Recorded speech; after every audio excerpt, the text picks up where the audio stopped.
It's You Had to Ask, the show where I answer your questions, and this week my first question comes from Jay Souza, who says, "Hey there, Steve. This is not exactly a new thing, but I have recently been seeing the ugly face of the internet or of people more closely, and I always wonder why so much ugliness online, mistreating, bullying, basically saying things to people most of us wouldn't have the guts to say in offline company. Do you think the internet creates this behavior, sort of a mob mentality phenomenon, or do you think, like me, that it simply makes it easier for people who are already like this to find a voice and connect with more people they can be mean to? And do you think us as a collective can do something directly about it other than being kind to others ourselves? Thank you, and may you have a happy day." Well, thank you, and I hope you have a happy day too. I agree with you. I don't think the internet creates this sort of behavior. I am reminded of reading and seeing stories from the 1970s about the awful, racist abuse that Hank Aaron received when he was closing in on Babe Ruth's career home run record. And the letters he would receive calling him just the most vile racial epithets, threatening his life, threatening his family, denigrating him in every way imaginable. And he would receive these letters in the mail by the hundreds. I mean, people just flooded him with abuse. And now that sort of thing happens to people on the internet every day. Even people far less prominent in our culture than Hank Aaron, and for reasons just as benign. I mean, when you think about the only crime that Hank Aaron committed in the 70s to generate that kind of abuse was to break a record set by a white man while being himself a black man. And people receiving abuse on the internet today are people who have committed no crime, who have done no one any harm, who have just expressed an opinion or challenged an opinion held by another group, and for that they are targeted with just the most awful, withering abuse that you can imagine on the internet. And yeah, I think it's something that has always been a part of us. I just think the internet makes it a lot easier to do. And what can we do about it ourselves, other than just trying to treat people better than that, trying to rise above that sort of behavior ourselves? Well, first of all, I do think that is extremely important to do, to try not to engage in those sorts of tactics, to try not to conduct ourselves online in ways that have been shown to trigger those kinds of responses against people. And I also think it's important to seek out and amplify the positive voices, not spend all of our time paying attention to the trolls and the toxic people and the harassers and the abusers, but to find the positive people, to find the role models, to find the people who are doing it right. Morally Gray, here's a fairly open-ended question. Given your stances on feminism and the rather large portions of criticism you have received due to them, I was wondering what would give you pause to consider that concepts such as rape culture, patriarchy, or wage gaps may not be true. Simply put, what would you need to see in order to begin to change whatever position you hold to a different position? Evidence. And I don't mean to be glib when I say it like that, but you're going to need to provide a lot of evidence that my conclusions on these issues are incorrect, and that the evidence that led me to those conclusions in the first place is invalid, or I have grossly misinterpreted it. Let's take one of your issues that you bring up in the question. Let's just take rape culture, because that was the first on your list. I believe rape culture is a valid theory for looking at our attitudes towards sexual assault in this country. I believe that the definition of rape culture, which is a set of cultural values, cultural norms that serve to normalize rape and create an environment where rape is pervasive, I believe that is a valid description of our culture. Are we the worst culture in the world when it comes to rape? No. Are we the culture in the world that normalizes rape or accepts rape more than anyone else? No, of course not. But if you want to convince me that rape culture is not a valid theory through which to view our culture here in the United States, you're going to have to convince me not just that I am not interpreting things in the most reasonable way, but you're going to need to convince me that certain facts are not actually facts. You're going to need to convince me that there are not many, many times more rapes per year than there are gun deaths in the United States. You're going to need to convince me that those statistics are just completely wrong. You're going to need to convince me that, in fact, it is not true that the overwhelming majority of people who commit rape are never punished for their crimes in any way. The figure that Rain has put forward is 97%. You're going to need to convince me that it's not true that 97% of people who commit rape in the United States are never punished for their crime. And if you can convince me of that, and if you can convince me that rape actually doesn't occur nearly as often as the statistics say it does, and if you can convince me that our attitudes toward sexual assault and toward women and toward rape in general are actually kind of healthy and are not exacerbating the problem of sexual assault in this country, if you think that we are living in a culture that does not excuse rape too often, that does not make excuses for rapists, that does not treat rape victims worse in many cases than accused rapists, if you can convince me that all of that is true and that I've got that completely wrong, then yes, I'm completely open to changing my mind about rape culture. And the same goes for the wage gap and for patriarchy and for anything else. But know that they are not close calls. It's not a 50-50 proposition. And if you want to convince me that rape culture isn't a problem, or that patriarchy is not a valid way of viewing our gender dynamics in the United States, or that the wage gap is not a very real problem that affects the lives of people, you've got your work cut out for you. Francois Lacombe, here's a question I find interesting from the reactions it brings. Someone invents a panacea drug that will not only cure any disease, it will also restore any missing limb or organ and permanently immunize against any pathogen, toxin, or future injury, including aging. Anything that doesn't kill you outright will be cured or healed and leave no trace at all. All you need is a single dose of that drug and you are set. However, it has a very interesting side effect. It will switch the biological gender of the patient, males becoming female and females becoming male. That too is permanent. A second dose of the drug will not switch you back. Given the immense advantages, I think I could accept the switch and learn to live on the female side of things, but I'd have to think long and hard about it. Would you take the drug? What do you think most people would decide if offered such a drug? The first thought I had in response to your question was, wouldn't it be great for all of the trans folks who want to transition or are in the process of transitioning to have such a drug, so that you could not only just take a pill and complete your transition perfectly and have a body that more matches your gender identity, but you would also be in perfect health for the rest of your life? Wouldn't that be just perfect fucking poetic justice? That would be absolutely beautiful if that could happen. I don't know if I would take it or not. I mean, I think a lot of the decisions that people would make as to whether or not they took that drug would be determined on how well they thought their health was. I think if people suffered from chronic illnesses or they feared for their lives or their quality of life because of their health, I think a lot of people would take it for that reason, and they would be willing to make the adjustment from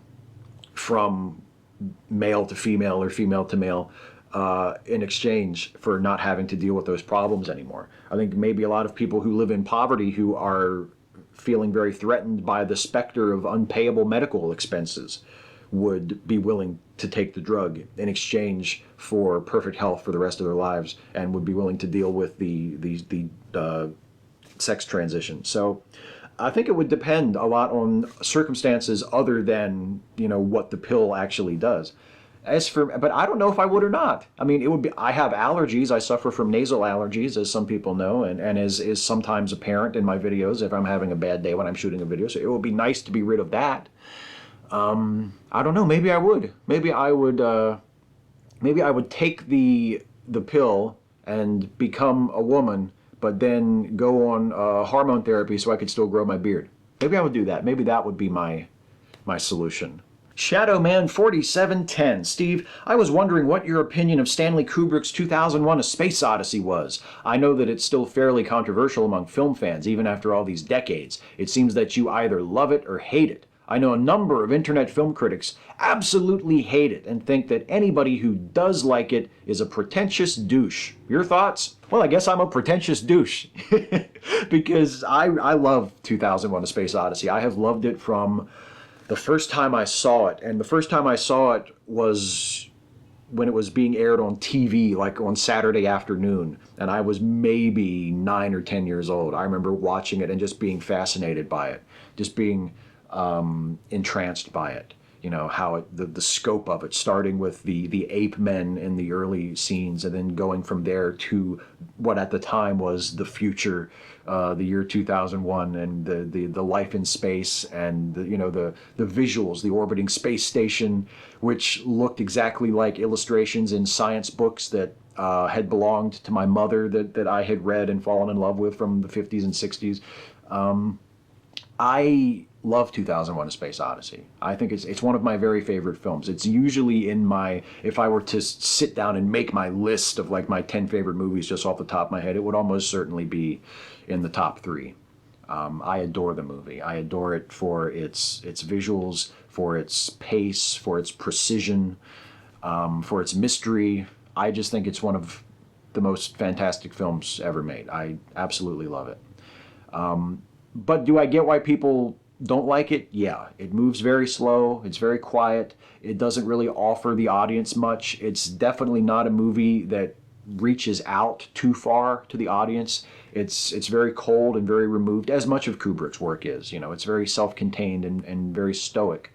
And a lot of people don't connect with that. A lot of people find the mysterious parts of it to be just baffling and intentionally mystifying. You know, they think that Kubrick is trying to pass off inscrutability for profundity and that sort of thing. And I get that. Like, I get that. But that's not how I feel about it. I think 2001 is a wonderful movie. Radical Bacon. I worked at LL Bean for a bit in returns. The return policy there is satisfaction forever. That is, you could bring a clearly loved, worn-out pair of slippers and say that you're no longer satisfied with them. You can get store credit enough to buy a new pair of slippers. I couldn't hack it. I couldn't stop myself from being judgy. What do you think about such a return policy, and do you think you could work the returns desk? I blame This American Life for this question. It's been a long time since I have thought about Bean. I listened to the same episode of This American Life. I love This American Life. Isn't it a great show? Yeah, I don't know if I could do it.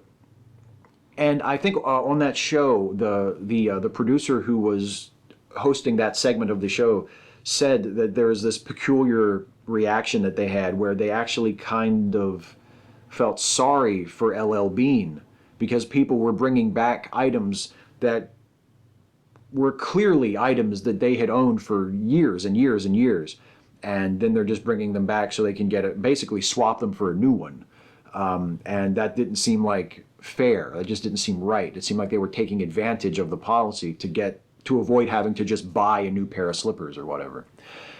And I kind of felt that way too, but then I thought, yeah, but I mean, nobody forced LL Bean to have that policy. They chose to have that policy and to enforce that policy in the way that they do. So I shouldn't really feel sorry for them. I can kind of feel baffled by them. I can kind of feel like, why would they do that?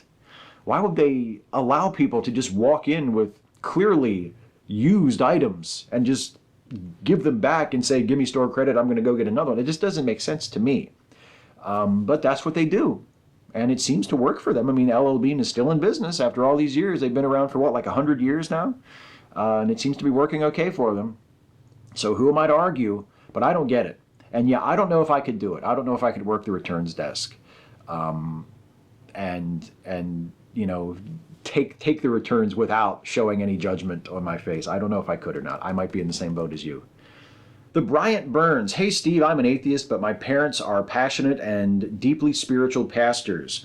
They don't know that I'm not a Christian, and I don't know how or if I should tell them. I'm still in high school. Do you have any advice? Yeah, don't do anything that would jeopardize your current situation.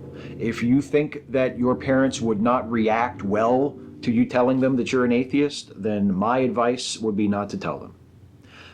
Someone else in a comment in reply to your question, I noticed, suggested maybe testing the waters by trying to find kind of a cool, casual way of telling your parents about maybe a classmate of yours who you found out was an atheist and see how they react to it, just to sort of gauge how they are with the situation, with the issue. But yeah, my advice, I mean, if you're still a teenager, if you're in high school, if you are still at least in some way dependent on your parents for a place to live, for the basics, not to mention the harm it might cause to just your relationship with your parents. You want to have a good, loving, positive relationship with your parents. I would hold off on telling them until you're sure either that they're going to be cool with it and they'll be supportive of it, even if they don't agree with it, or that it at least will not jeopardize your situation. Because unfortunately, there are, in some cases, people who find themselves without a place to live because they're atheists and because they have extremely religious parents. I would very much hope that would not be your situation. I would hope your parents would be more open and understanding about it. But if they're not, and as awful as that situation would be, I think the smart thing, the responsible thing would be to not tell them, just to wait. Tell them when you go to college or when you move out and get a job and you have a little bit more stability and a little bit more independence. Sam Clemens, RIGL. Hey Steve, have you seen the Wonder Woman and Justice League trailers, and what are your thoughts on them? While we're at it, what are your thoughts on the trailers for Luke Cage, Iron Fist, and American Gods? Thanks. The Wonder Woman and Justice League trailers were pretty good. They were pretty good. They were surprisingly good, actually. Especially the Wonder Woman trailer. The only complaint I have is that they're still going with that really muted color palette. But I guess that's just the look that they have chosen for the DC film. So we're just going to have to live with that. But yeah, I thought that both the Justice League and Wonder Woman movies were the trailers looked excellent. I'm still probably not going to see either movie. But yeah, the trailers make it look good. And of the trailers of the other ones you mentioned, the only one I actually saw was the Luke Cage trailer, and that looks awesome. The Luke Cage trailer looked awesome, and I am so looking forward to the Luke Cage series because Luke was one of my favorite parts of the outstanding Jessica Jones series, and I'm really looking forward to the Luke Cage series. I think that's going to be awesome, and the trailer made it look great. Zacchaeus 4. Robert Price was on Dogma Debate. I now officially hate my life. He was pro-Trump. Robert Price. I love his work on mysticism. I never paid attention to him otherwise. On the show, he went full conspiracy theorist, used terms like Hitlery, blamed PC culture for things like terrorism. God damn it, internet atheists. Why do so many of you have to be bigots and right-wing asshats? Steve, is there any hope? Any at all for human decency left in atheism, particularly internet atheism? It used to be such an important part of my life. Now most internet atheists are on the opposite side of my feminist and humanist activism. It's so depressing. Please, can you give me a little joy and hope? Maybe I shouldn't have watched Batman v Superman for the first time last night, but the world seems very bleak at the moment. Who knows, maybe I'll finally catch a Snorlax. One of the most difficult lessons for me, and a lesson that I am still struggling with, that I still have to learn clearly, is the lesson that intelligent, reasonable people can come to vastly different conclusions about the same set of evidence or about the same issue. I don't see how a reasonable, rational, skeptical, thoughtful person could even consider voting for Donald Trump. So yeah, I was very sort of put off by the Robert Price Dogma Debate show. It was one of those things where I expected not to like it, I expected to disagree with him, but I did not expect him to go so far into outer space as he does on that appearance. So I don't know. Is there hope for human decency? Is there hope for internet atheism? I think there is.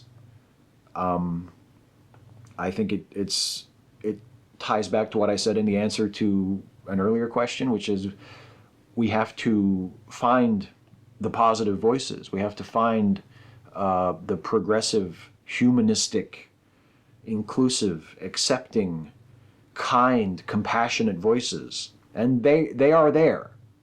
They are there. They're being shouted over and drowned out by the assholes. But they're there. We need to find them. And we need to lift them up. We need to lift each other up. I think that's the only way. That's the only way to fix it. That's the only way to make it better. Not just in the atheist community, but everywhere that sort of thing is needed, which I think is pretty much everywhere. So now that I've depressed everybody, cue the thunderclap. The lightning round. Rapid fire questions. Glib and adequate answers. The Nightmare Rider. Is the amount of wood that a woodchuck would chuck if a woodchuck could chuck wood the same number as the airspeed velocity of an unladen swallow? Yes, and do you know what that number is? 42. You knew I was going to say that, didn't you? Lucas Hackett, One Angry Brony. Yo, Steve, imagine if there was a Money in the Bank ladder match at WrestleMania between Cliff Huxtable, Tim the Toolman Taylor, Danny Tanner, Al Bundy, Carl Winslow, and Red Foreman. Who would you put your money on to win? I would probably go with Tim Toolman Taylor, because I imagine that he has the most experience with ladders, wouldn't you think? Mythos. Steve, now that you're a vegetarian, if you raised kids, would you raise them vegetarian? I mean, yeah, probably. I mean, if we were eating vegetarian meals in the house while the kids were growing up, I would raise them vegetarian. But if they got old enough and they decided to choose to eat other stuff, I would let them eat whatever they wanted. I mean, when they got old enough to be responsible for themselves, you know, I wouldn't like impose vegetarianism on them if that's not what they wanted. I wouldn't say, in my house, you're going to be a vegetarian. I wouldn't care. Like, I wouldn't ground my kid if I found out that he or she had gone to McDonald's with her friends. Like, no. Captain Andy, do you think you will enjoy Star Wars Episode 8, given as Han Solo won't be in it? Oh, spoiler alert, Andy! Personally, I hope they don't try and shoehorn a Han Solo type character into it. Whoever they find would almost certainly be a cheap imitation. That's also why I don't think such a character would have been welcome in the prequels. Yeah, I think I'll enjoy it because there are elements of Han Solo-ness in a lot of the new characters. You know, I think there are elements of Han in Poe and in Finn and in Rey, and I think that was one of the things I enjoyed about the new characters in Episode 7 was that they didn't map exactly to the old characters. You know, there wasn't like the new Luke Skywalker and the new Han Solo and the new Princess Leia. Like they were their own people, but they all had different elements that made them interesting and made them fun to watch. So I'm not worried about it.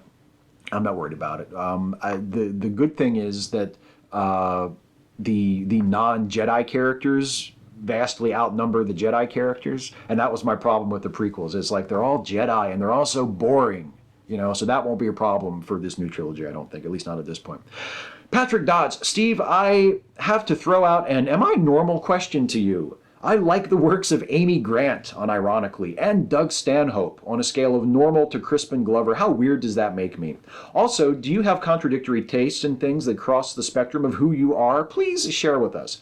Well, I don't know. I mean, I think a lot of Doug Stanhope stuff is pretty funny. I don't think that that's like a huge weird thing. I mean, I'm not like, I don't love everything the guy ever did, but some of his material I think is pretty funny. And you know what? I kind of like Amy Grant too. I mean, sort of. I was a little kid when her stuff was on the radio. I associate her songs with like being a kid and, you know, growing up. So, I mean, I kind of have a soft spot in my heart for Amy Grant. As for what do I have contradictory tastes that cross the spectrum? I mean, you wouldn't think to look at me probably, but I for similar reasons to the Amy Grant thing, because it's something I remember from being a kid. I have a real soft spot for The Land Before Time, the movie, the animated movie with the dinosaurs. Like, that's just, you wouldn't think, but I'm a total sucker for The Land Before Time. Piker Eyes, can I squeeze a wrestling question in? Do you prefer a wrestler to have long hair or short? I personally can go either way, but there is no arguing in my opinion that long hair really helps to sell punches to the face. Yes, and you know what else? It helps wrestlers disguise it when they're calling spots, because you can lean in close to the other guy and your long hair hangs down and covers both your faces, so you can call your spot without people having to see that you're calling your spot. Imagine how much better John Cena would be at concealing his calling of his spots if he had long hair. You should think about it. If John Cena watches this, John, consider growing out your hair so you don't have to yell the spots across the ring. Notice that I didn't actually answer his question. Kevin Logan, do you know the way to San Jose? La la la la la la la la la. Yes, I do. And I will tell you the way to San Jose, Kevin, if you can show me the way to the next whiskey bar. Jason Tracy, I used to be able to tell when one of your videos would be especially good when it would show a very large number of thumbs down. Do you ever regret not displaying those numbers? Nope. Dev Draco, hey Steve, what do you think about reverse racism? I think it's a bullshit concept invented by some of my fellow white folks who wanted to whine about affirmative action.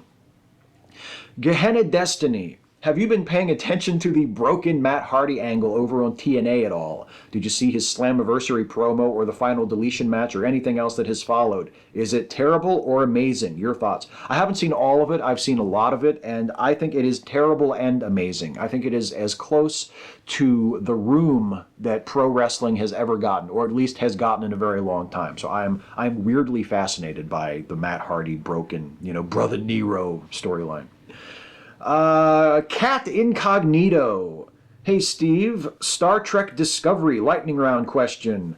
Will you watch it? Any expectations? Oh God, yes, I will watch it. I'm going to watch the hell out of it. In fact, I got my CBS All Access subscription already. So I'm ready for Star Trek Discovery. And yes, I'm very excited about it. I don't really have any expectations. I mean, I hope it'll be good, obviously. I'm really looking forward to it being really awesome. But no, other than that, no specific expectations. I really don't know what the premise is going to be, or who's going to be in it, or who the characters are going to be, or anything. I've seen the little promo they did of the ship. I thought the ship looked all right.